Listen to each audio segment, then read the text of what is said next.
Dan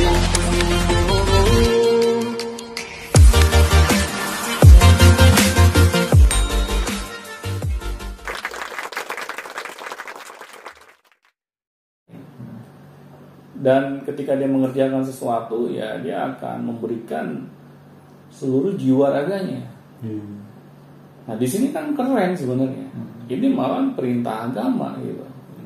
Selalu menjadi orang yang bermanfaat bagi sesama. Nah tetapi kalau kita tidak sadar gitu, akhirnya kita menjalani kehidupan kita ini hanya sekedar untuk hasil saja. Padahal hasil itu kan dampak yang kita berikan gitu pada apa yang kita kerjakan.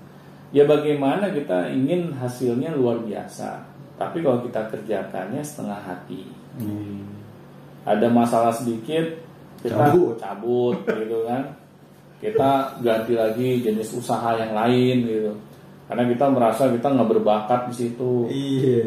Nah padahal bukan masalah tidak berbakat di situ, ya kita asal mengambil keputusan. Itu ya poin pentingnya. Bukan berarti kita dengan cara seperti cabut atau misalnya ganti yang lain atau misalnya yang seperti itu jadi selesai, malah kita malah jadi lebih asal lagi ke depannya. Bukan mengoreksi jiwa entrepreneur kita gitu kan. Ini ada suatu kisah nih dari teman saya ya, dia seorang ya disebut aja security gitu. Dia cerita sebelum dia jadi security, dia adalah seorang entrepreneur katanya. Dia banyak punya usaha, tetapi ya dia kurang beruntung lah. Usahanya tuh satu persatu tutup semua gitu. Dia udah mencoba segala hal tetapi tidak pernah berhasil gitu. Akhirnya dia putus asa, dia menyerah. Akhirnya ya dia tidak mau lagi menjadi seorang pengusaha, karena dia merasa ini kayaknya bukan bakat saya nih menjadi seorang pengusaha. Karena semua dia rasa pintunya tertutup, ya sudah, dia memutuskan mencari pekerjaan. Ujung-ujungnya ya menjadi seorang security. Malah jadi nol lagi ya. Iya. Dari dulunya seorang entrepreneur yang katanya. Benar. Karena kalau saya lihat dia salah dalam memutuskan sesuatu gitu. Sebenarnya yang dia kejar itu uang gitu. Bukan kontribusi. Akhirnya karena yang dia kejar uang dan dia tidak berhasil mendapatkannya, ya sudah, dia merasa dia gagal. Nah padahal yang disebut gagal itu kan kalau kita berhenti. Tapi kalau kita jalan terus, kita selalu memperbaiki diri, kita selalu berinovasi, akhirnya ya titik terang itu juga akan kita capai. Tetapi kalau kita merasa hanya hasil yang menjadi tujuan kita dan hasil itu sulit digapai, apalagi hasil itu hanya uang, ya sudah, uangnya kita tidak dapat, yang ada kita menyerah di tengah jalan. Iya, pada akhirnya kalau sudah seperti itu merasa bahwa gagal jadi entrepreneur. Benar. Makanya begitu kali banyak yang kasus entrepreneur gagal itu. Benar. Ya akhirnya mencoba segala jenis usaha gitu, yang belum tentu itu cocok buat dirinya. Oh iya, kalau misalnya gini Pak, yang sekarang lagi tren nih, namanya palu gada. Nah itu entrepreneur apa bukan Pak sebenarnya? Palu gada itu sebenarnya Thor. Palu. Nah sebenarnya sih orang-orang yang memiliki pola pikir palu gada itu yang kurang tepat. Karena apa? Dia berdiri di tempat yang tidak jelas gitu. Apa sih produk unggulannya? Apa sih jasa unggulannya? Nggak jelas. Akhirnya masyarakat ingin menggunakan jasanya juga bingung gitu. Ini jangan-jangan apa yang dia tawarkan ini nggak berkualitas gitu. Iya juga ya. Iya. Karena dia apa aja jual. Apa aja jual gitu. Dan dia tidak bisa meyakinkan orang lain apa yang dia tawarkan ini bermanfaat. Nah di sini kan akhirnya orang lain juga ragu gitu, ingin memanfaatkan potensinya dia. Akhirnya banyak orang-orang yang palu gada, ya di tengah jalan dia tiarap gitu. Karena banyak orang yang tidak mau menggunakan potensinya dia lagi. Dan emang itu nggak jelas juga sih ya sebenarnya. Nggak jelas, saya aja takut. Iya, kalau misalnya ada seseorang yang menawarkan ini, iya itu iya. Benar. Apa sih? Iya, kita kan pasti ragu gitu. Iya benar. Ini produknya dia bagus nggak ya? Iya. Jasanya dia berkualitas nggak ya? Nanti saya sudah menukarkan uang saya, ternyata apa yang saya harapkan nggak sesuai. Nah, akhirnya kan kita malah menjauhi rezeki kita sendiri. Iya.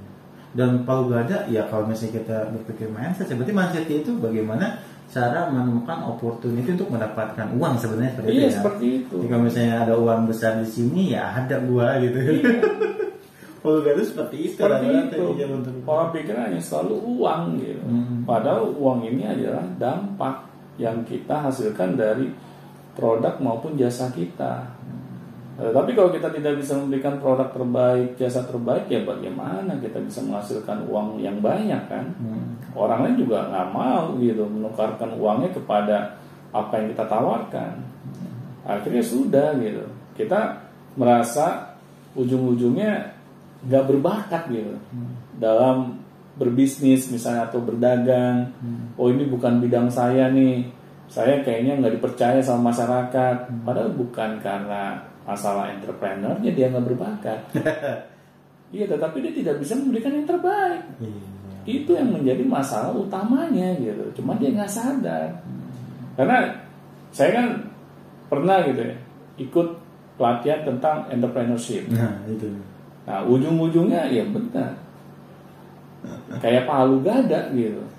Apa aja yang bisa menghasilkan uang kerjakan. Kalau kita pengen bikin bisnis jangan kita pikirkan, kita jalani aja. Dan akhirnya banyak orang-orang yang mengikuti pelatihan seperti itu bangkrut di tengah jalan. Dan dia memiliki utang yang begitu besar. Karena apa? Ya karena kita diajarkan untuk menggunakan segala cara. Yang penting bisnisnya jalan dulu. Kita ngapain bikin bisnis plan, menyusahin, mendingan kita langsung buka aja. Masalah kita pikirkan nanti aja gitu. Pas ada masalahnya, yang ada belum di tengah jalan, di awal kita udah ditimpa masalah bertubi-tubi. Bisa begitu? Iya banyak. Makanya kita harus hati-hati gitu, menyikapi apa yang dimaksud dengan entrepreneur ini. Gitu. Orang-orang sukses ya contohnya ya seperti Bill Gates, Elon Musk, Mark Zuckerberg. Mereka ini orang-orang yang bisa memberikan produk maupun jasa yang terbaik gitu. Makanya mereka bisa kaya raya. Bukan mereka mencari peluang gitu kan, menghasilkan uang. Mereka juga mungkin di awal nggak sadar gitu bahwa apa yang mereka kerjakan ini dapat menghasilkan uang banyak nantinya. Mereka hanya bekerja di bidang yang mereka sukai gitu. Mereka senang misalnya di dunia teknologi. Dan akhirnya mereka selalu melahirkan inovasi-inovasi yang luar biasa gitu. Dan inovasi-inovasi ini masyarakat butuhkan.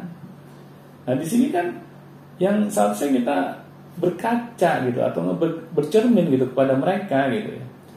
Orang-orang sukses di luar sana, mereka itu bukan hanya sekedar mencari peluang gitu, tetapi mereka bisa memberikan manfaat yang terbaik yang diri mereka bisa berikan kepada masyarakat. Dan dampaknya ya mereka menghasilkan uang. Jadi jangan dibalik gitu. Jadi jangan uang dulu yang kita kejar, baru kita memikirkan manfaat. Tetapi kita harus memikirkan manfaat kita dulu apa nih yang bisa kita berikan yang terbaik.